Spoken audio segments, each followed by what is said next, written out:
mà mơ chỉ muốn được bong thông và trăm tại cô sẽ lọt này bong ổnนี่คือเซลล์ ZE 21អង្គដែលមានขนาดធំបំផុតប្រចាំតកូ Zelot ដែរហើយមកជាឈុតក្រៅអូខេទៀតណាអញ្ចឹងសម្រាប់ឈុតក្រៅអូខេនេះគឺជាប់មកជាមួយនឹង microphone ដែលបញ្ចេញសំឡេងបែប reverb ស្តង់ដារណា reverb បែបផ្ទាល់ដូចនៅក្នុង studio អញ្ចឹងសម្រាប់បងប្អូនដែលគាត់ត្រូវការប្រភេទសំឡេង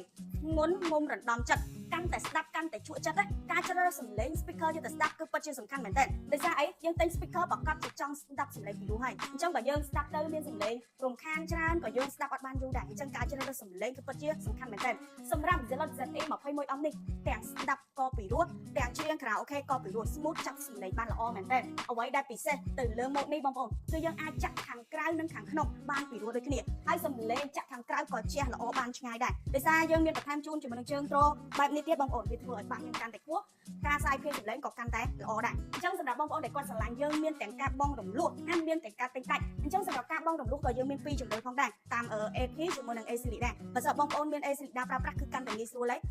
25ខែក្រុងដោយអត់ចាំបាច់ដាក់ឯកសារអីទាំងអស់ចុចមកដល់ high quality ឥឡូវនេះដើម្បីទទួលបានព័ត៌មានលម្អិត